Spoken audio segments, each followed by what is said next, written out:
द्रव्यशाह र उसको चाहिँ आसेपासेहरूले चाहिँ हैन तिनै घले राजा र उसको सेनाहरूको चाहिँ रगतले नुहाएर चाहिँ यो विजयदशमीको सुरुवात गरेको इतिहास छ। त्यसकारणले निजामती कर्मचारीहरूलाई बोनस वितरण गर्छ सरकारले। कति प्रतिशत होला र मङ्गोलहरू त्यो विषयमा त्यो क्षेत्रमा निजामती कर्मचारीहरू 2 देखि 4% होला हैन मङ्गोलहरू।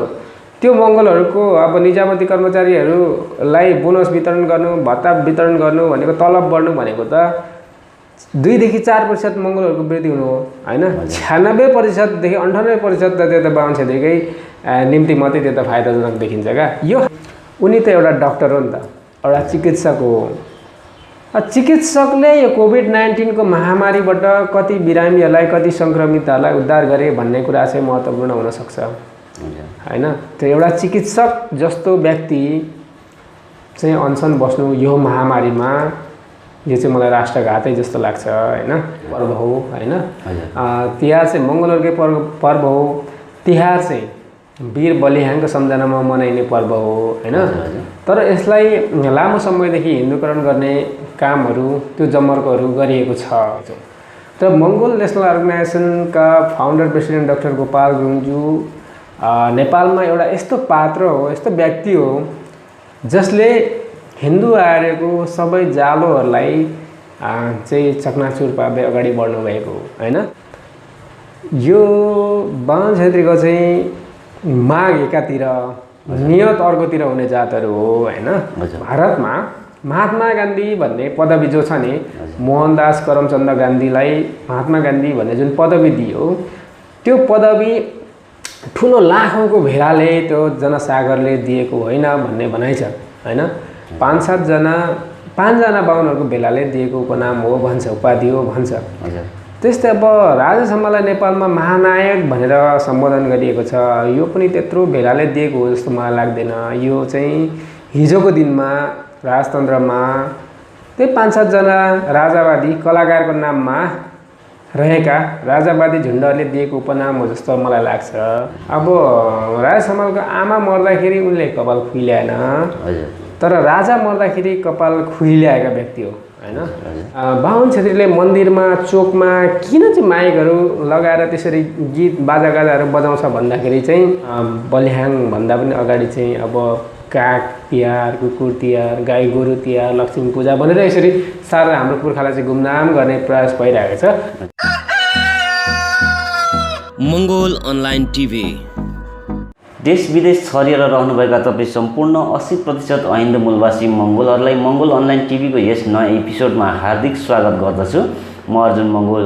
साथीहरू, आज भने यहाँहरू माझमा नेपालमा भइरहेको विभिन्न राजनैतिक घटना परिघटनाहरूसँग केन्द्रित रहेर विभिन्न कुराकानीहरू यहाँहरू माझ प्रस्तुत गर्न हाम्रो यस स्टुडियोमा मङ्गोल नेसनल अर्गनाइजेसनका केन्द्रीय सदस्य तथा झापा क्षेत्र नम्बर 3 का प्रतिनिधि उम्मेदवार श्याम लिम्बुज्यू हुनुहुन्छ।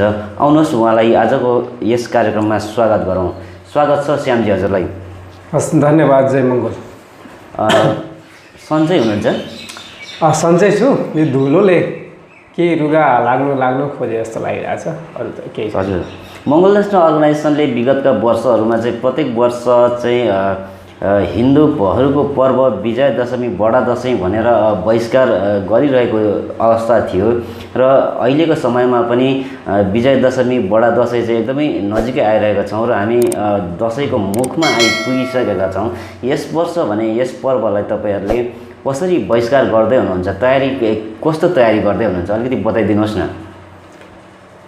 विगत 8-10 वर्षदेखि चाहिँ मङ्गोल नेसनल अर्गनाइजेसनले हजुर विरोध कार्यक्रम नै भनेर यो हिन्दूहरूको महान चाड, कथित महान चाड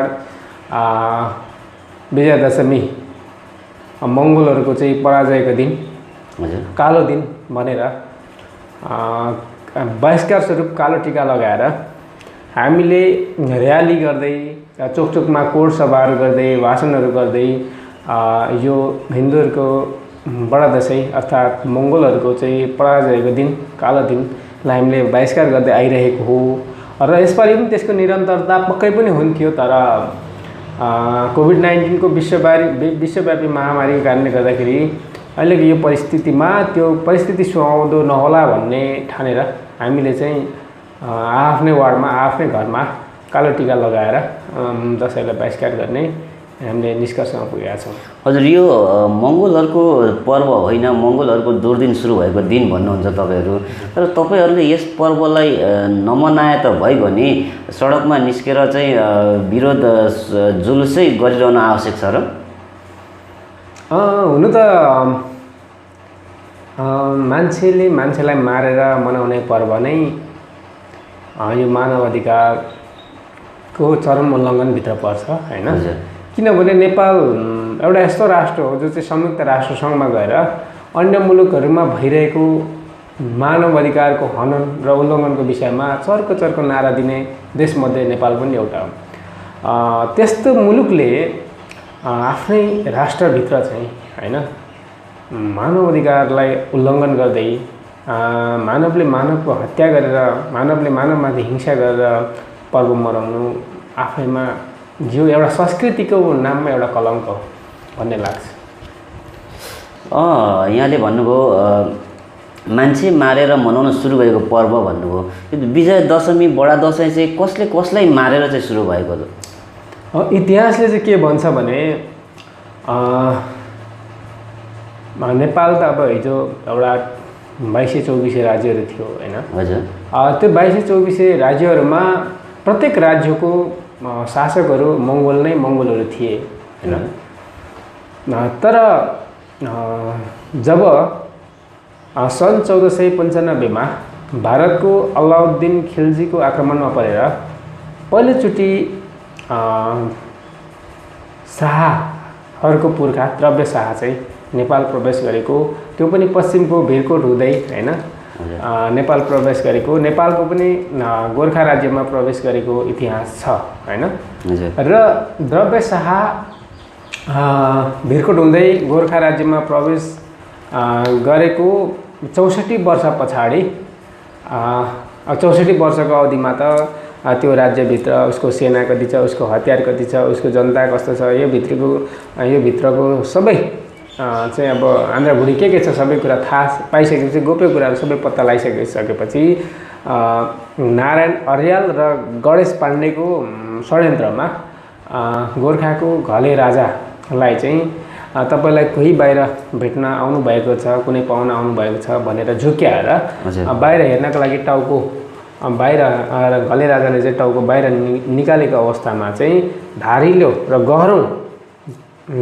भारिलो हतियार प्रयोग गरेर चाहिँ ओ टाउको ठुन्काइएको इतिहास छ। र ठुन्काइसकेपछि त्यहाँको राजालाई नै सिधाइसके पछाडि उसको सेनाहरूलाई पनि, अब सेना त त्यो बेलामा त अब अपरझट होइन आइलागिसकेपछि उनीहरू त तयारी अवस्थामा थिएन होइन। त्यो तयारी अवस्थामा नरहेको अवस्थामा चाहिँ त्यहाँको सेनाहरूलाई पनि एउटा दानवतापूर्ण तरिकाले होइन एउटा क्रूरतापूर्वक तरिकाले हत्या गर्न थालिसकेपछि लामो समयसम्म यो क्रमलाई अगाडि काटमार अगाडि बढाइसके पछाडि त्यहाँ त रगतको खोला बग्न थाल्यो। त्यस पछाडि चाहिँ अब त्यहाँको अब हाम्रो मूलवासी पुर्खाहरूले मङ्गोल पुर्खाहरूले चाहिँ उनीहरू त तयारी अवस्थामा थिएन।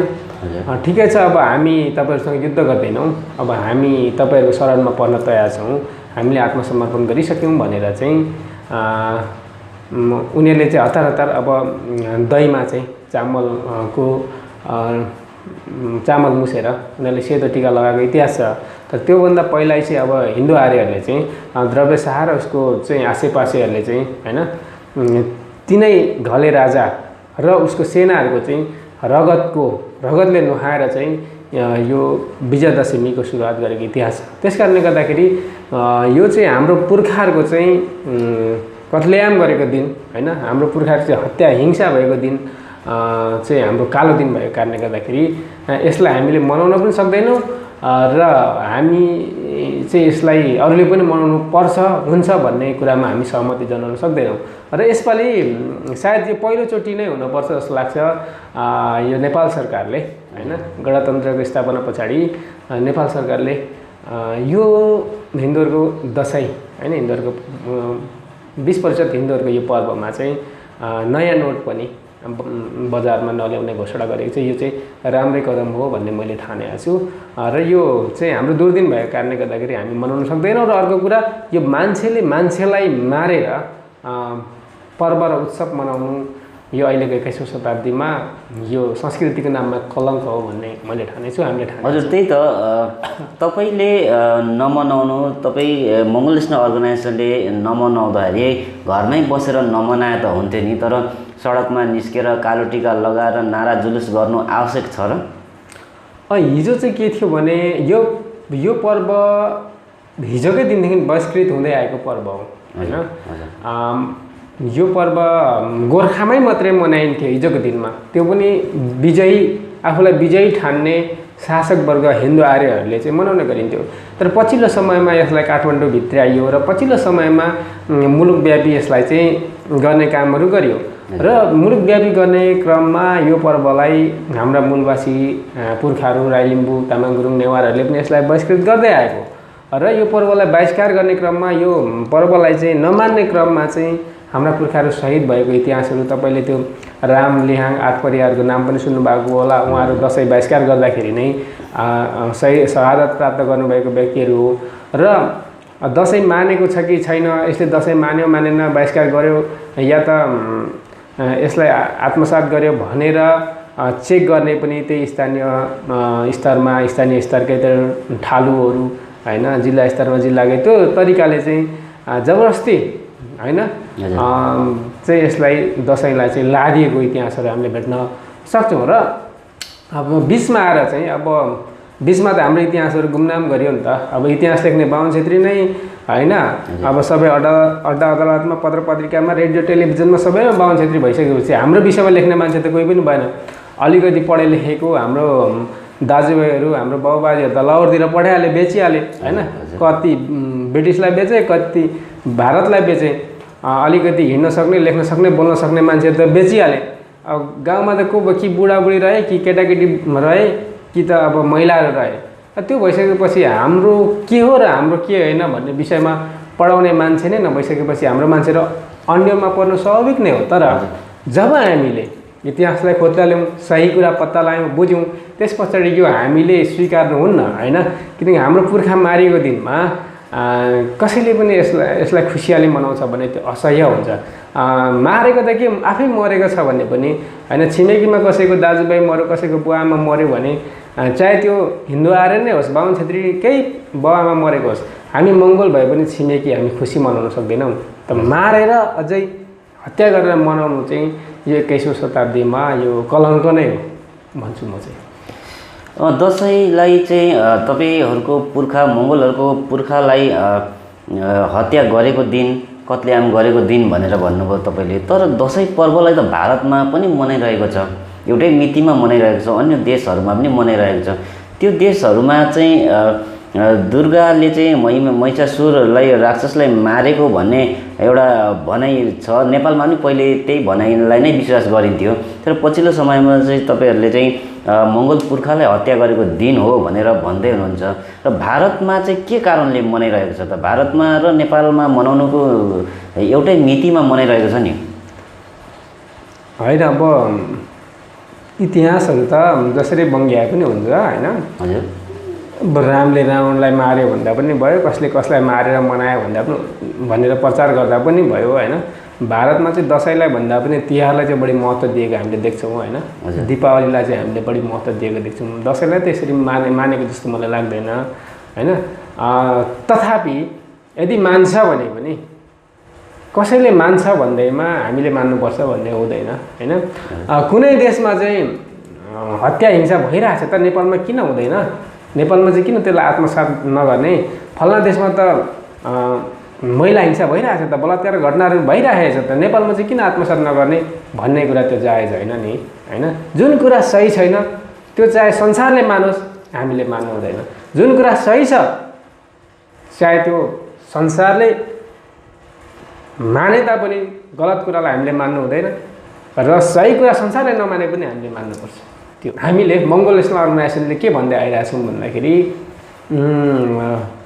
यो गणतन्त्र दिवसलाई चाहिँ हजुर हामीले विजय उत्सव को रूपमा मनाऊँ भनेर मङ्गोल नेसनल अर्गनाइजेसनले एउटा प्रस्ताव अगाडि सारेको छ। किन भन्दाखेरि गणतन्त्र भनेको चाहिँ समस्त नेपालीहरूले जितेको नि त होइन। त्यो चाहिँ अब मङ्गोलले मात्रै जितेको भन्ने पनि भएन होइन, आर्यनले मात्रै जितेको भन्ने पनि भएन। केही सीमित दरबारमा रहेका होइन, जसले चाहिँ नेपाललाई 520 वर्षदेखि शोषण र शासन गर्दै यहाँका तमाम जनतालाई ढलिमली गर्दै आए, त्यही एउटा परिवार, त्यो एउटा खलकले मात्रै हारेको होइन गणतन्त्र दिवस भनेको। तर बाँकी समस्त नेपालीहरूले जितेको हो नि त। हो, यो गणतन्त्र दिवसलाई चाहिँ हामीले विजय उत्सवको रूपमा मनाऊँ भनेर चाहिँ हामीले प्रस्ताव अगाडि सारेका छौँ।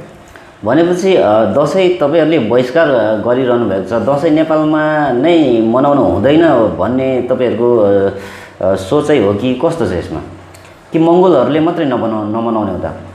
होइन, कसैले कसैलाई हत्या गरेर उत्सव मनाउनु नै जायज होइन नि होइन। यो विषयमा चाहिँ मलाई लाग्छ अहिलेको पढे लेखेका हिन्दू आर्य बाहुन क्षेत्रीय साथीहरू पनि एकदमै सचेत र सजग छ भन्ने मलाई लाग्छ होइन। र उनीहरू अब यो रातो टिकाको विषयमा र दसैँ पर्वको विषयमा, होली पर्वको विषयमा अब बिस्तारै बिस्तारै उनीहरूले पनि सत्य तथ्य कुराहरू बुझ्दै गइसकेपछि अब शर्माउँछ, लजाउँछ र वैज्ञानिक र ठोस विषयवस्तुहरूमा मात्रै विश्वास गर्छ र अगाडि बढ्छ भन्ने हामीले ठान्दै आइरहेका छौँ। अब हिजोको त्यो रूढिवादी सोच बोकेका उनीहरूको पुर्खाहरूले माने होला, तर अबको चाहिँ नयाँ पिँढीहरू, बाहुन क्षेत्री युवा पिँढी साथीहरूले पनि अब यो सबै कुराहरूलाई चाहिँ अब आत्मसात गर्दैन भन्ने हामीले ठान्दै आइरहेका छौँ। किनकि उनीहरू एकदम फ्लेक्सिबल छ होइन, उनीहरू पनि एजुकेटेड छ, तर हिजो उनीहरूलाई संस्कारले त्यसरी बाँध्यो, तर अबको नयाँ पिँढीहरू त्यो हिसाबले चल्दैन भन्ने लाग्छ। तिहार त फेरि मनाउनु हुन्छ त? तिहार चाहिँ हामी मनाउँछौँ होइन। बङ्गाल नेसनल अर्गनाइजेसनले तिहारलाई चाहिँ लामो समय, तिहार पनि त हिन्दूहरूकै पर्व होइन र? तिहार चाहिँ वास्तवमा चाहिँ यो मङ्गोलहरूकै पर्व हो होइन।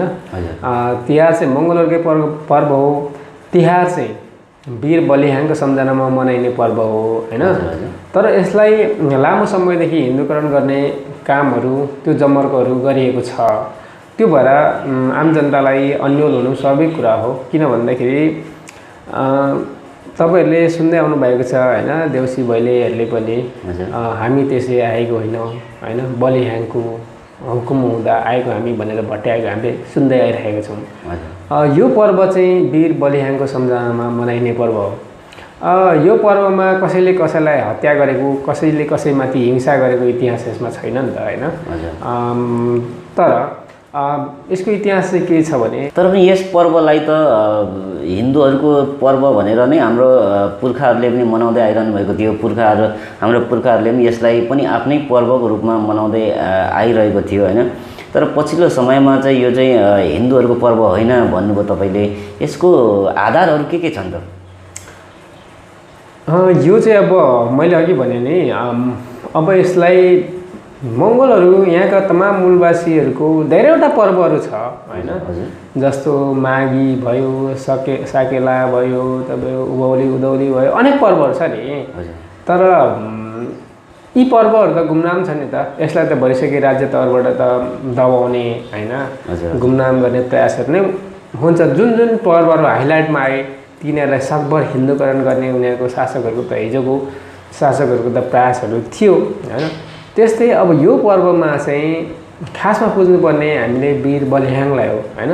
किनभने यसको इतिहासले के भन्छ भने, वीर बलिहाङ चाहिँ एकपटक, किन वीर बलिहाङ भनेको चाहिँ एकदमै दानवीर, दानशील, दयालु एउटा राजा, आफ्नो प्रजाहरूप्रति, आफ्नो जनताहरूप्रति एकदमै सद्भाव, माया होइन, प्रेम दर्शाउने त्यो शासक भएको कारणले गर्दाखेरि उनी चाहिँ एकदमै एक दिन सिकिस्त बिरामी परेको अवस्थामा सबै आफ्नो देशको देशवासीहरू एकदमै चिन्तित भएकोले गर्दाखेरि त्यही जनताको चाहिँ अब त्यो देशको प्रजाहरूको चाहिँ अब प्रार्थनाले उनी तन्दुरुस्त भइसके पछाडि, उनीहरूको प्रार्थनाले तन्दुरुस्त भइसके पछाडि आफू तन्दुरुस्त भएको सुसमाचारहरू चाहिँ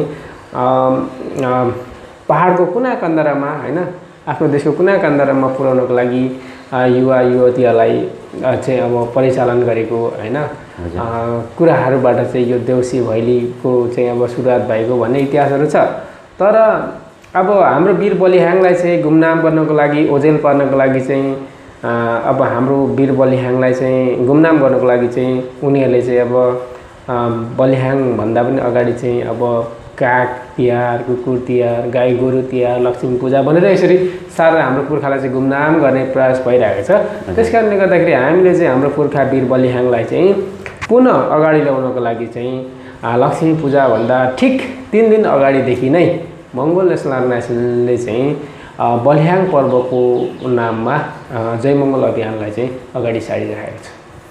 हजुर यहाँले एकदमै नयाँ जानकारी दिनुभएको छ। यस गत वर्षहरूमा चाहिँ मङ्गोल नेसनल अर्गनाइजेसनले चाहिँ बलिहाङ पर्व चाहिँ विभिन्न नाचगानहरू गरेर मनाउने गरेको थियो। यस वर्ष कसरी मनाउँदै हुनुहुन्छ?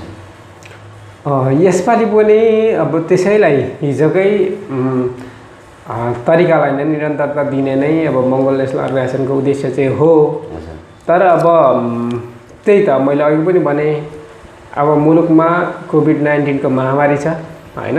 हजुर अब मङ्गोल नेसनल अर्गनाइजेसन र यसको कार्यकर्ताहरू त नेपालमा त्यसै पनि सचेत नागरिक हो र यो महामारीलाई हामीले अझै समर्थन पुग्ने खालको कुनै पनि गतिविधि गर्नु अहिलेको परिस्थितिमा जायज छैन। त्यस कारणले गर्दाखेरि यसपालिको बलिहाङ पर्व चाहिँ अब हिजोको जसरी र सोचेर अपेक्षा गरे जसरी हामी मनाउनको लागि सफल हुन्छौँ जस्तो लागेको छैन। ठिकै छ। अब अलिकति हजुरको व्यक्तिगत जीवनतर्फ जान चाहे, मङ्गोल नेसनलमा प्रवेश गर्ने हरेक व्यक्तिहरूको एउटा न एउटा कहानी बनेको हुन्छ होइन। तपाईँ चाहिँ मङ्गोल नेसनल अर्गनाइजेसनमा कसरी जोडिनुभयो, के कारणले गर्दा जोडिनुभयो? ठिकै भन्नुभयो तपाईँले। एउटा ब्याकग्राउन्ड हुन्छ, एउटा इतिहास छ भनेर तपाईँले अघि भन्नुभयो, त्यो एकदमै जायज कुरा हो। मङ्गोल नेसनल अर्गनाइजेसनमा म जोडिनुको पनि एउटा अनौठै कथा होइन, एउटा इतिहास छ। मैले अगाडिको इन्टरभ्यूमा पनि भनेको थिएँ केही कुराहरू त। म मङ्गोल नेसनल अर्गनाइजेसनको पहिलो आम सभामा म उपस्थित हुँदाखेरि म सम्भवतः 5 वर्षको थिएँ जस्तो मलाई लाग्छ है, मैले सबै हिसाब गरेर ल्याउँदाखेरि। त्यो बेलामा मेरै छिमेकमा मेरै गाउँमा चाहिँ एउटा मङ्गोल नेसनल अर्गनाइजेसनको एउटा आम सभा भएको थियो। त्यतिखेर डाक्टर गोपाल गुरुङज्यू सम्भवतः जेलबाट छुटेको केही वर्ष भएको थियो होला। गोपाल गुरुङको नाम चाहिँ फेरि मैले पहिल्यै सुनेको थिएँ, किनकि मेरो बुवा पनि त्यस्तो पढे लेखेको नभए तापनि एउटा सत्यवादी मान्छे भएकोले गर्दाखेरि मङ्गोल नेसनल अर्गनाइजेसनको समर्थन र उहाँको एउटा मङ्गोल नेसनल अर्गनाइजेसनको एउटा सामान्य कार्यकर्ता जस्तो हुनुहुन्थ्यो र गाउँमा मङ्गोलको पुस्तकहरू वितरण गर्ने जिम्मा उहाँले नै लिनुहुन्थ्यो र उहाँबाट नै पुस्तकहरू वितरण हुन्थ्यो। त्यो बेलामा म त्यो पुस्तकहरू बाकसबाट निकालेर टेबलबाट निकालेर चाहिँ म पढ्ने चाहिँ गर्थेँ एउटा कलिलो मानसिकतामा। तर त्यो बेलामा त्यस्तो माइक साइकहरू बज्दाखेरि हामी खुसी हुन्थ्यौँ क्या, बाजागाजाहरू बज्दाखेरि हामी खुसी हुन्थ्यौँ केटाकेटीमा। त्यो पारिपट्टि चाहिँ अब बाजागाजा बज्न थालिसकेपछि म एउटा 5 वर्षको फुच्चे, म जस्तै अरू थुप्रै गएछन् त्यो चाहिँ आमसभामा। त्यतिखेर गोपाल गुरुङ आउने भन्ने कुराहरू हामीले सुनेका थियौँ। गोपाल गुरुङ को हो के हो हामीलाई केही थाहा थिएन। त्यो कार्यक्रममा गइसके पछाडि चाहिँ त्यहाँनिर अब गोपाल गुरुङले के भाषण गर्नु मलाई केही पनि थाहा छैन, उहाँलाई मैले देखिनँ पनि त्यो कार्यक्रममा। तर अब उहाँ अलिक सायद ढिलो आउनुभयो होला, हामी त एकछिन बस्यौँ होला, कता गयौँ, माइकहरू लगाइएको थियो। त्यतिखेर एकजना लिम्बू नै दाइ हुनुहुन्थ्यो है, उहाँ चाहिँ अलिक सङ्गीत प्रेमी। अब उहाँको नाम म अहिले लिन चाहिनँ किनकि उहाँ अहिले सङ्गठनमा हुनुहुन्न होइन। उहाँ चाहिँ अब अहिले सङ्गठनमा नभएर अब बाटो चाहिँ पथ भ्रष्ट भएर अब त्यो भएको कारणले गर्दाखेरि अब मैले उहाँको नाम लिन चाहिनँ। उहाँले चाहिँ एउटा गीत गाउनु भएको थियो। कुन गीत भन्दाखेरि म झुक्दै नझुक्ने म नेपालको छोरा भन्ने गीत रहेछ। त्यतिखेर सबैको घरमा रेडियो टेलिभिजन त छँदै थिएन, रेडियो पनि कसैको घरमा हुन्थ्यो। म्युजिक प्लेयरहरूको चाहिँ धनी मनीको सङ्गीत प्रेमीहरूको घरमा हुन्थ्यो। तर त्यो दाइ चाहिँ अलिक सम्पन्न परिवारको पनि र सङ्गीत प्रेमी पनि भएको कारणले गर्दाखेरि उहाँ चाहिँ त्यो गीतहरूमा सङ्गीतहरूमा उहाँको लगाव थियो। उहाँले त म झुक्दै नझुक्ने म नेपालको छोरा भन्ने गीतलाई चाहिँ एडिट गरेर म झुक्दै नझुक्ने म मङ्गोलको छोरा भनेर गाउनु भएको थियो त्यतिखेर। त्यो चाहिँ अब मानसिकतामा त्यो 5 वर्षको मानसिकतामा यस्तरी कैद भएर बस्यो कि ओरिजिनल गीत नै त्यही हो भन्ने लाग्यो क्या मलाई चाहिँ। अब त्यो म झुक्दै नझुक्ने नेपालको छोरा भन्ने त होइन होला, त्यो त सुनेकै त थिएन। म झुक्दै नझुक्ने म मङ्गोलको छोरा भन्ने नै ओरिजिनल सङ होला भन्ने चाहिँ मैले ठाने। त्यहीँबाट नै मलाई मङ्गोलप्रति त्यो खालको एककोरेपन भएर गयो क्या। अब मलाई मात्रै भयो होला भनेको त, म जस्तो त्यो सबै फुच्चे केटाहरूले अहिले अब सबै ठुल्ठुलो भए होइन, नानीको बाउहरू भए, त उनीहरूलाई चाहिँ त्यो गीत चाहिँ सबैले कण्ठ गरेछ। म अब सबैले त्यही गीत गाउँथ्यो क्या गाउँमा चाहिँ, म झुक्दै नझुक्ने म मङ्गोलको छोरा भन्ने गीत गाउँथ्यो। त्यतिखेर पछि आएर मैले बुझेँ क्या, बाहुन छेत्रीले मन्दिरमा चोकमा किन चाहिँ माइकहरू लगाएर त्यसरी गीत बाजागाजाहरू बजाउँछ भन्दाखेरि चाहिँ हाम्रो मान्छेहरूले नजानी नै त्यसरी चाहिँ हिन्दूहरूको भजनहरू गाउन थाल्दो रहेछ क्या होइन। त्यस्तो सङ्गीतको चाहिँ त्यस्तो प्रभाव पर्दो रहेछ भन्ने कुरा चाहिँ मैले त्यहाँबाट बुझेँ। किन भन्दाखेरि त्यतिखेर मेरो एकजना काका पर्ने पनि त्यो कार्यक्रममा जानुभएको रहेछ। अब मलाई थाहा भएन होइन, म त मैले मात्रै सुने, मैले मात्रै कण्ठ गरेँ भन्ने भयो। तर म जस्तो गाउँको सबै फुच्चे केटाहरूले कण्ठै गरेको रहेछ त्यो गीत। अनि जब त्यो काका पर्नेलाई चाहिँ एकजना मगर सर हुनुहुन्थ्यो, मलाई पनि उहाँले क्लास 1 देखि नै पढाउनु भएको, अहिले रिटायर भइसक्नु भयो। उहाँ पनि एकदम सङ्गीत प्रेमी, उहाँ त रेडियो नेपालमा पनि आफ्नो स्वर परीक्षण गर्नुभएको थियो। अब स्कुलमा रहेको ड्रम सेट बाजागाजा पनि उहाँले बजाउनुहुन्थ्यो होइन। राष्ट्रिय गीतहरू पनि त्यो बेलाको राष्ट्रिय गीतहरू पनि हामीले क्लासमा आएर पढाउनुहुन्थ्यो। अब उहाँले चाहिँ दुईजना केटाहरूलाई चाहिँ गीत गाउनु लाउनु भएछ। अनि एउटा छेत्रीको छोरा, मेरै गाउँको एउटा छेत्रीको छोरा र त्यो मेरो काका भन्ने दुईजना चाहिँ एकदम दोस्ती पहिलाको गीत गाउनु लाउनु भएछ। गीत गाउनु लाउँदाखेरि त्यो छेत्रीकै छोराले भनेको, फेरि मलाई त्यो काकाले भन्नुभएको होइन, छेत्रीको छोराले चाहिँ के भन्यो भन्दाखेरि एकचोटि प्रेम र मलाई सरले गीत गाउनु लाउनु भयो। त्यतिखेर म झुक्दै नझुक्ने म नेपालको छोरा भनेर मैले गाएँ। प्रेमले चाहिँ म झुक्दै नझुक्ने मलाई मङ्गोलको छोरा भनेर भन्यो कि गम्भीर सर सानो हाँस्नु भएको होइन भनेर चाहिँ सुनायो त्यो छेत्रीको छोराले मलाई। त्यो पनि त्यहाँ गएको रहेछ नि त, मलाई थाहा थिएन, उसले भनेपछि मात्रै थाहा भयो क्या। अनि खुब मिल्थ्यो मसँग पनि ऊ, त्यो छेत्रीको छोरा पनि खुब मिल्ने होइन। अनि अब काका चाहिँ दुबई बस्ने, दुबई अब लगभग 15-16 वर्ष बस्नुभयो। त्यो कुरा मैले सोध्नै कहिल्यै पाइनँ क्या। अनि उहाँ दुबई बस्नुभएको 10 वर्ष 12 वर्षको दौरानमा चाहिँ उहाँसँग मेरो ठ्याक्कै भेट भयो। अनि मैले भने काका तपाईँ र त्यो केटालाई, त्यो छेत्रीको छोरालाई त्यो सरले चाहिँ एउटा गीत गाउनु लाउनु भयो अरे। त्यो छेत्री केटाले चाहिँ म झुक्दै नझुक्ने म नेपालको छोरा भन्यो अरे, तपाईँले चाहिँ म झुक्दै नझुक्ने म मङ्गोलको छोरा भन्नु अरे। सर त खुब हाँस्नु पऱ्यो नि हो भनेर भनेको, कुनै अनुहारमा कुनै प्रतिक्रिया आएन क्या। ढाँट्छ नि त्यसले भनेर भन्नुभयो क्या। अनि किन त्यो मान्छेले मलाई गफ दिएको हो त भनेर भनेको, काकालाई के भन्नुभयो थाहा छ? त्यसले पनि म झुक्दै नझुक्ने म मङ्गोलकै छोरा भनेको थियो भन्नुभयो क्या। म हाँसेर झन्डै ढलेको है। त्यस कारणले गर्दा गीत सङ्गीतको त्यस्तो प्रभाव हुँदो रहेछ सायद। त्यही एउटा जब अब म 5 वर्षको त्यतिखेर थिएँ, त्यतिखेर मलाई 5 वर्षको उमेरमा स्कुलमा भर्ना गर्नु ल्याउनु भएको रहेछ बुवाले। मलाई त्यतिखेर उमेर पुगेन भनेर लिनु भएन छ। 6 वर्षको उमेरमा फेरि गएर म एडमिट भएँ स्कुलमा। एडमिट हुँदाखेरि त्यही सर हुनुहुन्थ्यो होइन, त्यही मगर सर नै हुनुहुन्थ्यो म क्लास 1मा एडमिट हुँदाखेरि। अनि त्यहीँदेखि नै मैले क्लास 1 देखि नै बाहुन छेत्री चाहिँ स्कुलमा मैले साथी बनाएन क्या। त्यस्तो प्रभाव परेर गयो है। त्यो कति उचित कति अनुचित म जान्दिनँ, तर मैले क्लास 1 देखि मैले कलेज लेभलसम्म पनि बाहुन छेत्री साथीहरूलाई मैले साथी बनाउन सकिनँ। मेरो साथीहरू अब मङ्गोल राई लिम्बू साथीहरू हुनुहुन्थ्यो, र उनीहरूको साथीहरू बाहुन छेत्रीहरू छन् भनेदेखि अब सँगै हिँड्नु पर्ने परिस्थिति हुन्छ नि त। त्यस्तो अवस्थामा चाहिँ म हाम्रो राई लिम्बू साथीहरूलाई नै परित्याग गर्थेँ क्या। त्यस्तोसम्म मलाई बनायो क्या। हजुर, भनेपछि अहिले मङ्गोल नेसनल अर्गनाइजेसनको केन्द्रीय सदस्य हुनुहुन्छ तपाईँ। सङ्गठनप्रति कतिको खुसी हुनुहुन्छ? मैले अघि भने म त जन्मिँदै मङ्गोल नेसनल अर्गनाइजेसनसँग जन्मिएँ कि भन्ने पनि मलाई आभास हुन्छ। हजुर, मेरो प्रत्येक सासमा मङ्गोल नेसनल अर्गनाइजेसन छ जस्तो लाग्छ। हजुर, तपाईँ अहिले एकदमै युवा हुनुहुन्छ, यो उमेरमा पनि मङ्गोल नेसनल अर्गनाइजेसनको केन्द्रीय सदस्य जस्तो पदमा रहनु भएको छ होइन। त्यो बिचमा चाहिँ विभिन्न राजनीतिक पार्टीहरू पनि अगाडि आएका थिए। त्यो पार्टीमा प्रवेश गराउनको निम्ति कुनै कोसिसहरू गरेका थिए कि थिएनन् होला?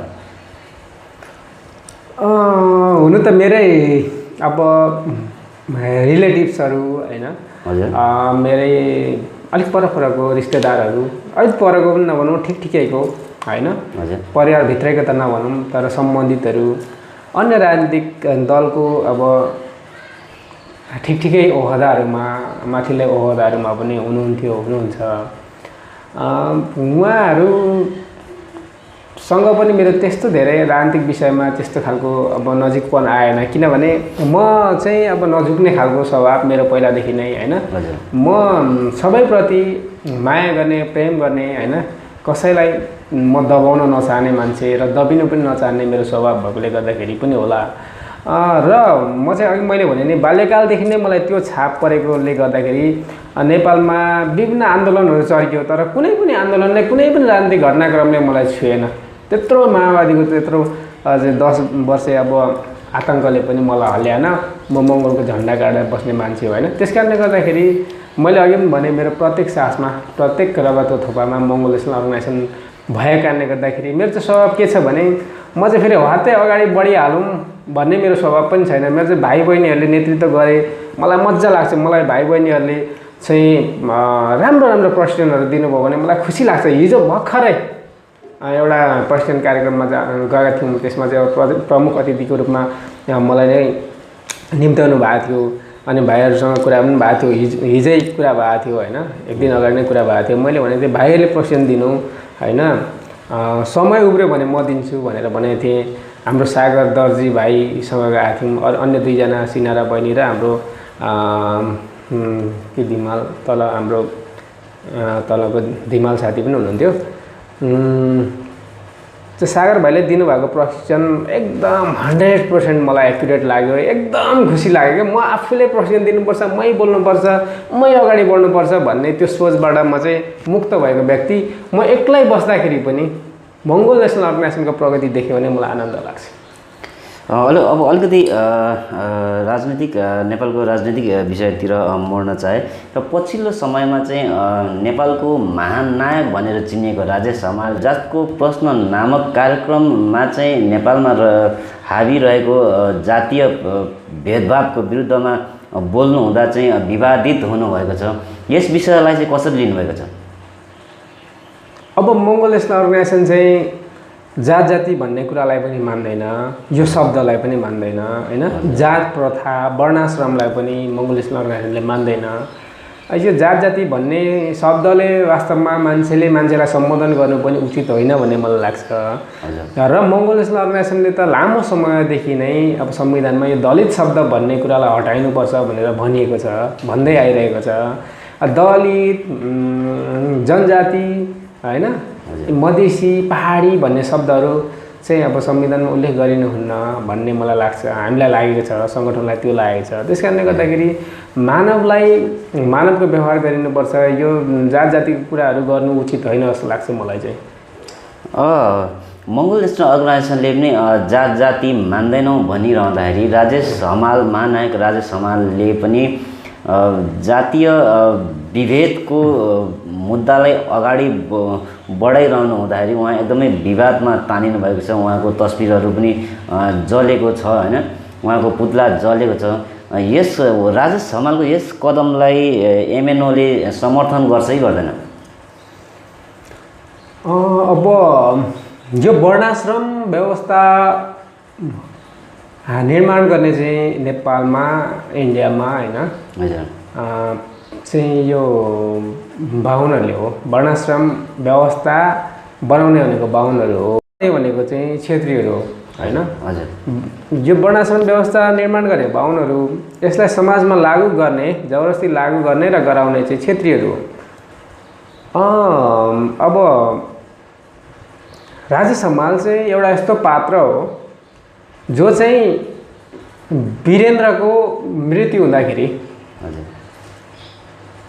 कपाल खुइल्याएको व्यक्ति हो होइन अब राजेश हमालको आमा मर्दाखेरि उनले कपाल खुइल्याएन तर राजा मर्दाखेरि कपाल खुइल्याएका व्यक्ति हो होइन किन खुइल्या त भन्दाखेरि राजेश हमालको बुवा चाहिँ अब राजाकै शासनकालमा विभिन्न देशमा दूतावास भएर गएको र राजेश हमाल पनि उनको बुवासँगै त्यही देशमा शिक्षा आर्जन गरेको भन्ने समाचारहरू बाहिर आएको छ।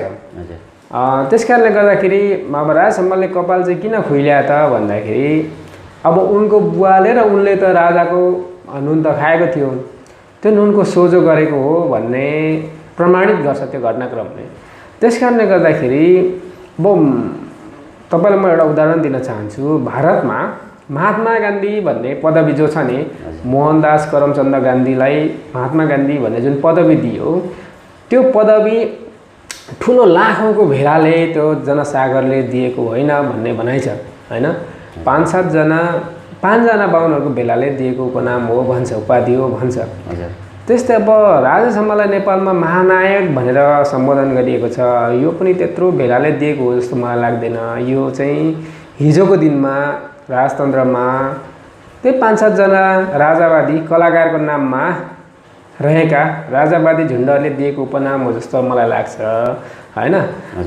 त्यस कारणले गर्दाखेरि अब राजा मरिसके पछाडि उनले कपाल खुइल्याउनु त्यो त गणतन्त्रको हितमा देखिनँ मैले चाहिँ होइन। महानायक बन्नको लागि चाहिँ गणतन्त्रको पक्षमा उभिनुपर्छ, जनताको पक्षमा उभिनुपर्छ, राजाको पक्षमा उभेर चाहिँ हिजोको दिनमा चाहिँ महानायक बन्नु स्वाभाविक नै होला।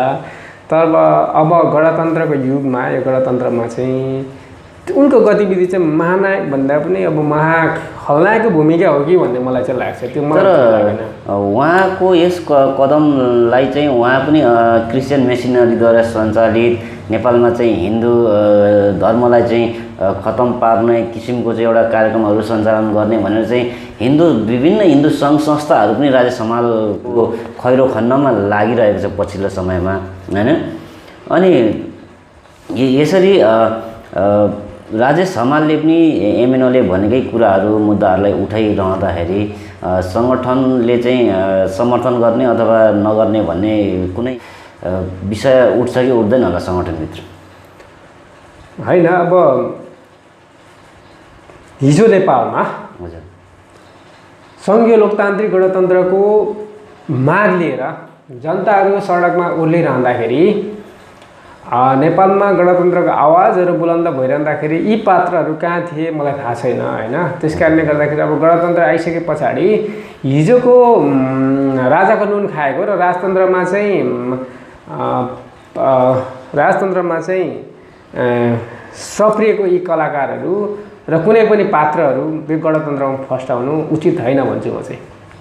हजुर, पछिल्लो समयमा चाहिँ डाक्टर गोविन्द केसीले आवरण अनसन गरिरहनु भएको छ होइन। उहाँले चाहिँ विभिन्न मुद्दाहरू मेडिकल माफियाको अन्त्य गरिनुपर्ने होइन, मेडिकल शिक्षालाई चाहिँ उत्थान गर्नुपर्ने विभिन्न किसिमको मागहरू राखेर चाहिँ अनसन गरिरहनु भएको छ र नेपाल सरकारले पनि उहाँको मागहरूलाई चाहिँ सम्बोधन नगरिरहेको अवस्था छ होइन।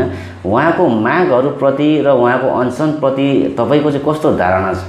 उहाँको माग के सम्पूर्ण नेपाली जनताको हितमा छ त? अब उनको माग यस्तो हुन्छ कि अब यो बाहुन छेत्रीको चाहिँ माग एकातिर नियत अर्कोतिर हुने जातहरू हो होइन। त्यस कारणले गर्दाखेरि यिनीहरूले के को माग गर्छ त्यो महत्त्वपूर्ण होइन, यिनीहरूले केलाई चाहिँ टार्गेट गरिरहेछ त्यो चाहिँ महत्त्वपूर्ण हुन्छ। अब सुरेन्द्र केसी होइन के केसी अरे त्यो गोविन्द केसीको अनसन कति उचित कति अनुचित भन्ने चाहिँ अब हामीले विश्लेषण गर्नुपर्छ। उनको माग के हो र कस्तो भन्ने कुरा भन्दा पनि उनको अनसन कति उचित र कति अनुचित भन्ने चाहिँ अब हामीले विश्लेषण गर्नुपर्ने समय आयो जस्तो लाग्छ। किन भन्दाखेरि अब विश्व नै अहिले त कोभिड-19 को चाहिँ अब चपेटामा छ। नेपाल आफै पनि अब कोभिड-19 को मारमा तहस-नहस भइसकेको अवस्था छ। यस्तो अवस्थामा अनसन बस्नु मलाई चाहिँ कुनै पनि दृष्टिकोणबाट उचित हो जस्तो लाग्दैन। किन भन्दाखेरि उनी त एउटा डाक्टर हो नि त, एउटा चिकित्सक हो। चिकित्सकले यो कोभिड-19 को महामारीबाट कति बिरामीहरूलाई कति सङ्क्रमितहरूलाई उद्धार गरे भन्ने कुरा चाहिँ महत्त्वपूर्ण हुनसक्छ होइन। त्यो एउटा चिकित्सक जस्तो व्यक्ति चाहिँ अनसन बस्नु यो महामारीमा यो चाहिँ मलाई राष्ट्रघातै जस्तो लाग्छ हैन। र उनको माग लिएर अब चिकित्सा सेवा नै ठप्प पार्ने त्यो जमातहरू पनि यो जनताको पक्षमा मलाई छ जस्तो लाग्दैन। किन भन्दाखेरि कति बिरामीहरू, चिकित्सक बिरामीहरू यिनीहरूकै कारणले गर्दाखेरि उपचार नपाएर प्राण त्याग गरेको घटनाहरू हाम्रै गाउँठाउँमा हामीले देख्न र सुन्न पायौँ। यो अवस्थामा अनसन बस्नु यो एकदमै यो चाहिँ मलाई सही लागेको छैन हैन। त्यस कारणले गर्दाखेरि अब उनको मागहरू भनेको अब त्यो मेडिकल विषयमा चाहिँ त्यो क्षेत्रमा अब मङ्गोलहरू कति प्रतिशत पनि छैन हैन। मङ्गोलहरूको प्रतिशत नै त्यो क्षेत्रमा कति होला, कति प्रतिशत मङ्गोलहरू चिकित्सक क्षेत्रमा होला, कति मङ्गोलहरू चिकित्सक होला र हैन, कति पनि छैन। यो हिसाबले गर्दाखेरि होला उनको मागहरू अब समग्र अब बाहुन क्षेत्रीको लागि त सही नै होला, किनकि चिकित्सक क्षेत्रमा समग्र बाहुन क्षेत्री नै छन् हैन। तर मङ्गोलहरूलाई यसले कुनै पनि प्रत्यक्ष फाइदा पुग्छ जस्तो मलाई लाग्दैन। भनेपछि सरस्वती हरदारी गोविन्द केसीको माग चाहिँ विशेष गरेर बाहुन र क्षेत्रीलाई फाइदा पुग्ने किसिमको देखिन्छ तपाईँको विश्लेषणमा? होइन, उसले मङ्गोलहरूको हितको लागि मङ्गोलहरूकै पक्षमा उसले अनसन बस्ने हो भने त चिकित्सा क्षेत्रमा अब विभिन्न देशहरूबाट विभिन्न राष्ट्रहरूबाट छात्रवृत्ति त आउँछ नि त हैन, निःशुल्क छात्रवृत्तिहरू आउँछ। त्यो छात्रवृत्तिहरूमा अत्यन्तै पछौटाइएका मूलवासी मङ्गोलहरूबाट चाहिँ ब्रिलियन्ट स्टुडेन्टहरूलाई चाहिँ सेलेक्ट गरेर त्यो छात्रवृत्तिहरूमा पठाउने विषयमा उसले अनसन बसे भइहाल्यो नि हैन। किनकि अब त्यो चिकित्सक क्षेत्रमा चाहिँ अब देशभित्र पनि छात्रवृत्ति प्रदान गर्ने विषयमा यहाँको मङ्गोलहरूको निम्ति र अन्तर्राष्ट्रिय निकायहरूबाट, अन्तर्राष्ट्रिय दात्री राष्ट्रहरूबाट आएको छात्रवृत्तिको कोटाहरूमा पनि यहाँको मूलवासी मङ्गोलहरूलाई नै पठाउनुपर्छ भन्ने विषयमा उनले अनसन बसेको हो भने चाहिँ त्यो जायजै हुनसक्छ। तर यो विषयमा चाहिँ यो मङ्गोलहरूसँग कुनै लेनदेन छ जस्तो मलाई लाग्दैन। म फेरि अलिकति पर्वकै विषयलाई जोड्न चाहे। दसैँ र तिहार विशेष गरेर हिन्दूहरूको चाड भनेर चाहिँ पछिल्लो समयमा मनाइरहँदाखेरि यस पर्वलाई चाहिँ टार्गेट गरेर हैन नेपाल सरकारले पनि सम्पूर्ण निजामती कर्मचारीहरूलाई चाहिँ एउटा बोनस दिने सिस्टम पनि बसाएको छ। यो सिस्टम चाहिँ मङ्गोलहरूको हितमा छ कि छैन ल? अब यो ठ्याक्कै चाहिँ गोविन्द केसीकै अनसन जस्तै भयो। हजुर, अब निजामती कर्मचारीहरूलाई बोनस वितरण गर्छ सरकारले, कति प्रतिशत होला र मङ्गोलहरू त्यो विषयमा, त्यो क्षेत्रमा निजामती कर्मचारीहरू 2 देखि 4% होला हैन मङ्गोलहरू। त्यो मङ्गोलहरूको अब निजामती कर्मचारीहरूलाई बोनस वितरण गर्नु, भत्ता वितरण गर्नु भनेको, तलब बढ्नु भनेको त 2 देखि 4% मङ्गोलहरूको वृद्धि हुनु हो हैन। 96% देखि 98% त त्यो त बाहुन क्षेत्रीकै निम्ति मात्रै त्यो त फाइदाजनक देखिन्छ क्या। यो खालको पोलिसी चाहिँ हामीले बुझ्नुपर्छ क्या। गोविन्द केसीले के गर्दैछ, राजेश हमालले के गर्दैछ, के भन्छ यो चाहिँ रवि लामिछानेले के गर्दैछ, यी यस्तो चाहिँ यो मिडियाले हाइलाइट गरेको, मिडियाले स्थापित गरेको व्यक्तिहरूबाट चाहिँ लोकतन्त्रलाई पनि खतरा छ। लोकतन्त्रवादीहरू पनि यसमा एकदमै सतर्क हुन म चाहिँ आह्वान गर्दछु। भनेपछि तपाईँको विश्लेषणमा राजेश हमाल पछिल्लो समयमा विवादित हुनुको कारणले गर्दा पनि लोकतन्त्रलाई असर पर्न सक्छ हैन। अब नेपालमा अहिलेसम्म देखिएको चाहिँ अब ख वर्गको हिन्दूहरू हैन, जस्तै शाही,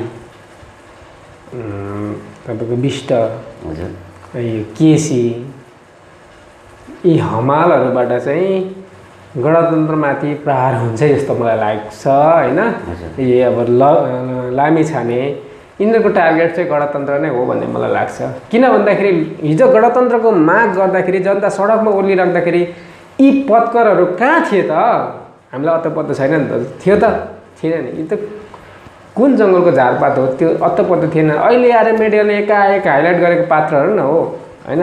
यिनीहरूको चाहिँ लोकतन्त्रको पक्षमा, गणतन्त्रको पक्षमा, धर्मनिरपेक्ष र प्रान्तीय सरकारको विषयमा यिनीहरूको के योगदान छ? केही पनि छैन क्या। त्यस कारणले गर्दा यिनीहरूलाई हामीले मान्नुपर्छ भन्ने केही मात्रै। निजामती कर्मचारीहरूलाई बोनस वितरण गर्छ सरकारले, कति प्रतिशत होला र मङ्गोलहरू त्यो विषयमा, त्यो क्षेत्रमा निजामती कर्मचारीहरू 2 देखि 4% होला होइन मङ्गोलहरू। त्यो मङ्गोलहरूको अब निजामती कर्मचारीहरूलाई बोनस वितरण गर्नु, भत्ता वितरण गर्नु भनेको, तलब बढ्नु भनेको त 2 देखि 4% मङ्गोलहरूको वृद्धि हुनु हो होइन। 96%देखि 98% त त्यो त बाहुन छेत्रीकै निम्ति मात्रै त्यो त फाइदाजनक देखिन्छ क्या। यो खालको पोलिसी चाहिँ हामीले बुझ्नुपर्छ क्या। गोविन्द केसीले के गर्दैछ, राज शर्माले के गर्दैछ, के भन्छ यो चाहिँ रवि लामिछानेले के गर्दैछ, यी यस्तो चाहिँ यो मिडियाले हाइलाइट गरेको, मिडियाले स्थापित गरेको व्यक्तिहरूबाट चाहिँ लोकतन्त्रलाई पनि खतरा छ। लोकतन्त्रवादीहरू पनि यसमा एकदमै सतर्क हुन म चाहिँ आह्वान गर्दछु। भनेपछि तपाईँको विश्लेषणमा राजेश हमाल पछिल्लो समयमा विवादित हुनुको कारणले गर्दा पनि लोकतन्त्रलाई असर पर्न सक्छ होइन। अब नेपालमा अहिलेसम्म देखिएको चाहिँ अब ख वर्गको हिन्दूहरू होइन, जस्तै शाही, तपाईँको विष्ट, यो केसी, यी हमालहरूबाट चाहिँ गणतन्त्रमाथि प्रहार हुन्छ जस्तो मलाई लाग्छ होइन। यो अब लामिछाने यिनीहरूको टार्गेट चाहिँ गणतन्त्र नै हो भन्ने मलाई लाग्छ। किन भन्दाखेरि हिजो गणतन्त्रको माग गर्दाखेरि, जनता सडकमा ओर्लिराख्दाखेरि यी पत्करहरू कहाँ थिए त? हामीलाई अत्तो छैन नि त। थियो त? थिएन नि। यो त कुन जङ्गलको झारपात हो, त्यो अत्तो थिएन। अहिले आएर मिडियाले एकाएक हाइलाइट गरेको पात्रहरू न हो होइन। यिनीहरूको चाहिँ लोकतन्त्रको पक्षमा, गणतन्त्रको पक्षमा, धर्मनिरपेक्ष र प्रान्तीय सरकारको विषयमा यिनीहरूको के योगदान छ? केही पनि छैन क्या। त्यस कारणले गर्दा यिनीहरूलाई हामीले मान्नुपर्छ भन्ने केही म देख्दिनँ। यो लोकतन्त्र, धर्मनिरपेक्ष र प्रान्तीयताको प्रान्तीयता प्राप्तिको लागि पनि मङ्गोल नेसनल अर्गनाइजेसनको केही भूमिका छैन होइन। यसमा चाहिँ विभिन्न राजनीतिक दलहरूले गरेको 62-63 आन्दोलनले मात्र प्राप्त गरेको भन्ने किसिमको आवाजहरू सुनिन्छ नि। यस लोकतन्त्र प्राप्ति गर्नको निमित्त एमएनओको चाहिँ कस्तो भूमिका रहेको थियो त? त्यो बेलामा त सडकमा मङ्गोल नेसनल अर्गनाइजेसन थिएन भन्ने किसिमको आरोपहरू पनि आइरहेको छ।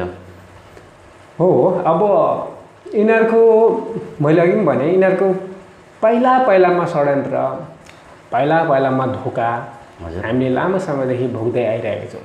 तर मङ्गोल नेसनल अर्गनाइजेसनका फाउन्डर प्रेसिडेन्ट डाक्टर गोपाल गुरुङज्यू नेपालमा एउटा यस्तो पात्र हो, यस्तो व्यक्ति हो जसले हिन्दू आर्यको सबै जालोहरूलाई चाहिँ चकनाचुर पार्दै अगाडि बढ्नु भएको होइन। त्यस कारणले गर्दाखेरि अब लोकतन्त्र, गणतन्त्र, धर्मनिरपेक्ष र प्रान्तीय सरकारको विषयमा उहाँले व्यक्तिगत रूपमा होइन, जब उहाँले चाहिँ न्यू लाइट भन्ने साप्ताहिक पत्रिका चाहिँ 1971मा उहाँले दर्ता गर्नुभयो, चलाउन सुरु गर्नुभयो। त्यस पछाडि 1972देखि त उहाँ चाहिँ निरन्तर लोकतन्त्र, धर्मनिरपेक्ष, प्रान्तीय सरकार र यहाँको मूलवासी मङ्गोलहरूमाथि भएको विभेद र दमनको विषयमा उहाँले त आवाज बुलन्द गर्दै आइराख्नु भएको हो नि त। त्यही अब न्यू लाइट पत्रिका र थन्डर बोल्ट भन्ने पत्रिकाको चाहिँ सम्पादकीयहरूको समष्टिगत रूप नै नेपाली राजनीतिमा अधेका सचाइ भनेर उहाँले सन् 1985मा प्रकाशनमा ल्याउनु भयो होइन। प्रकाशनमा ल्याइसके पछाडि त्यो पुस्तकमा के भनेको छ त? सन् 1985 भनेको 2042 साल होइन। 2042 सालमा उहाँले प्रकाशनमा ल्याउनु भएको पुस्तकको पहिलो माग नै नेपालमा लोकतान्त्रिक, गणतन्त्र, धर्मनिरपेक्ष र प्रान्तीय सरकार हो नि त होइन। त्यो पुस्तक प्रकाशन भएको 1985, 3 वर्ष पछाडि 1988मा चाहिँ उहाँको दोस्रो प्रकाशन होइन अङ्ग्रेजीमा आयो। त्यो प्रकाशनमा आइसके पछाडि उहाँलाई 30 अगस्त होइन 1988मा चाहिँ उहाँलाई अब डिएसपी कार्यालय हुँदै उहाँलाई जेल चलान गरिएको होइन। अब त्यो पुस्तकमा के भनेको छ त भन्दाखेरि उहाँको पहिलो डिमान्ड नै नेपालमा चाहिँ अब रानीको गर्भबाट जन्मेको छोरा राजा होइन, जनताले चयन गरेको जनताको छोरा राष्ट्रपति हुने त्यो प्रणाली हुनुपर्छ। हिन्दू राष्ट्र होइन 20% बाहुन क्षेत्रीको लागि मात्रै हिन्दू राष्ट्र होइन, समस्त यहाँको देशवासीहरूको निम्ति धर्मनिरपेक्ष राष्ट्र हुनुपर्छ। केन्द्रीकृत शासन प्रणाली होइन चाहिँ प्रान्तीय सरकार हुनुपर्छ भनेर माग गर्दाखेरि नै त उहाँलाई चाहिँ जेलमा कोचिएको हो नि त। यो त अब विश्वलाई थाहा भएको कुरा हो। त्यस कारणले गर्दाखेरि उहाँ जेल पर्नु भएको यो लोकतन्त्र, धर्मनिरपेक्ष, प्रान्तीय सरकार र प्रान्तीय सरकारको लागि हो होइन, मानव अधिकारको लागि हो। अब उहाँ चाहिँ 5 वर्षमा चाहिँ अब भारतमा होइन भूमिगत बस्नुभएको के को लागि त? यसैको लागि हो। उहाँले सारा सम्पत्ति होइन लगानी केमा गर्नुभएको? यसैको लागि हो होइन। उहाँले यत्रो दुःख के को लागि गर्नुभयो? यसैको लागि गर्नुभयो। त्यस कारणले यो सबै कुराहरूले पुष्टि गर्छ। त्यो अघि तपाईँले सडकमा आएन एमएनओ भनेर तपाईँले भन्नुभयो, यिनीहरूको यस्तो धोकापूर्ण त्यो नारा थियो। यिनीहरूले जुन बेलामा सडकमा चाहिँ आन्दोलन गरिरहेको थियो त्यो बेलामा यिनीहरूले के भन्ने थाहा छ? राजतन्त्र कस्तो खालको हटाउने भन्दा निरङ्कुश राजतन्त्र चाहिँ हटाउने, तर संवैधानिक राजतन्त्रलाई चाहिँ कायम गर्ने। गिरिजाप्रसाद कोइरालाले त मर्ने बेलासम्म पनि सेरिमोनियल किङ हुनुपर्छ भनेर भनेको हो नि त भनेर तपाईँले भन्नुभयो। यिनीहरूको यस्तो धोकापूर्ण त्यो नारा थियो। यिनीहरूले जुन बेलामा सडकमा चाहिँ आन्दोलन गरिरहेको थियो त्यो बेलामा यिनीहरूले के भन्ने थाहा छ? राजतन्त्र कस्तो खालको हटाउने भन्दा निरङ्कुश राजतन्त्र चाहिँ हटाउने, तर संवैधानिक राजतन्त्रलाई चाहिँ कायम गर्ने। गिरिजाप्रसाद कोइरालाले त मर्ने बेलासम्म पनि सेरिमोनियल किङ हुनुपर्छ भनेर भनेको हो नि त होइन। एमाले पनि बेबी किङ हुनुपर्छ भनेर भनेको। तर मङ्गोल नेसनल अर्गनाइजेसन मात्र एउटा यस्तो सङ्गठन हो जसले चाहिँ कुनै पनि नामको राजा हुनु हुँदैन भनेर चाहिँ आफ्नो माग र मुद्दालाई चाहिँ अगाडि सारिरहेको थियो र त्यही मुद्दामा चाहिँ अडिग थियो क्या। त्यस कारणले गर्दाखेरि त्यही अडिगपनले गर्दाखेरि आज यो कुरा आयो होइन। यो लोक गणतन्त्र आइसके पछाडि नै रामवरण यादव राष्ट्रपति बन्ने, पहिलो राष्ट्रपति बन्ने उनको भाग्य लेखियो। विद्या भण्डारी दुई पटक राष्ट्रपति बन्ने भाग्य कसले लेखेको? गोपाल गुरुङले लेखिदिएको होइन। विद्या भण्डारी दुई पटक राष्ट्रपति बन्ने भाग्य कसले लेखेको? गोपाल गुरुङले लेखिदिएको होइन होइन। यस कारणले गर्दाखेरि रामवरण यादवको पहिलो राष्ट्रपति, नेपालको पहिलो राष्ट्रपति बन्ने भाग्य, विद्यादेवी भण्डारीको दुई पटक राष्ट्रपति बन्ने भाग्य कसले लेखिदिएको त भन्दा मङ्गोल नेसनल अर्गनाइजेसनका फाउन्डर प्रेसिडेन्ट डाक्टर गोपाल गुरुङजीले हो। यो कुरामा चाहिँ अब तपाईँ हामी विश्वस्त हुन आवश्यक छ। श्यामजी, अब हामी लगभग कार्यक्रमको अन्त्यतिर आइपुगिसकेका छौँ र अन्त्यमा यस वर्ष पनि दसैँमा चाहिँ सेतो टिका लगाएर, रातो टिका लगाएर हर्षोल्लासका साथ मनाउने मङ्गोल व्यक्तिहरूलाई होइन तपाईँ के सन्देश दिन चाहनुहुन्छ अन्त्यमा? सबैभन्दा पहिला चाहिँ मान्छे बन्नु पर्यो होइन। मान्छे बन्नको लागि उससँग चेतना हुन आवश्यक छ। अब मान्छेमा चेतना भएन भने मान्छे हुनु र पशु हुनुमा कुनै अन्तर आउँदैन होइन। त्यस कारणले गर्दाखेरि आफ्नो पुर्खा मर्दाखेरि, आफ्नो दाजुभाइ मर्दाखेरि सायदै पशु पनि त्यसरी रमाउँछ जस्तो लाग्दैन। तपाईँले अघि भन्नुभयो त मान्छे भएर आफ्नै पुर्खा मर्दाखेरि आफ्नै पुर्खाको रगतको प्रतीक स्वरूप रातो टिका लाएर नाचिनु चाहिँ त्यसले चाहिँ मानवताको चाहिँ स्वरूप झल्काउँछ जस्तो मलाई लाग्दैन। त्यस कारणले गर्दाखेरि मान्छे बन्नुपर्छ होइन। मङ्गोल पनि पक्का मङ्गोल बन्नुपर्छ र आर्यन पनि पक्का आर्यन बन्नुपर्छ, मानव बन्नुपर्छ। आर्यनहरूले पनि के गर्नुहुन्छ र के गर्नु हुँदैन भन्ने सोच्नुपर्छ र मङ्गोलले के गर्नुहुन्छ र के गर्नुहुन्न भन्ने विषयमा हामीले सोच्नुपर्छ। नत्र भने एउटा वर्णले अर्को वर्णलाई मारेर, एउटा वर्णले अर्को वर्णको हत्या गरेर चाहिँ उत्सव मनाउन थाल्यो भने त्यस्तो खालको सोच, त्यस्तो खालको व्यवहार, त्यस्तो खालको धर्म, त्यस्तो खालको संस्कार संस्कृतिले चाहिँ मलाई लाग्छ संसारमा मानवता सिद्धिन्छ जस्तो लाग्छ। त्यसमा हामी अघि बढ्नु हुँदैन। त्यसलाई दुवैतर्फबाट त्यसलाई कम गर्ने र निमिट्या नपार्ने र जिरोमा शून्यमा झार्ने हाम्रो प्रार्थना दुवैतर्फबाट रहनुपर्छ भन्ने मलाई लाग्छ र त्यही नै म भन्न चाहन्छु। हस् त श्यामजी, व्यस्तताको बावजुद पनि यहाँले यहाँको महत्त्वपूर्ण समय उपलब्ध गराइदिनु भएकोमा यहाँलाई धेरै धेरै धन्यवाद दिन चाहन्छु। हस्, तपाईँले पनि मलाई आफ्नो कुरा राख्ने मौका दिनुभयो, त्यसको लागि तपाईँलाई धेरै धेरै धन्यवाद छ।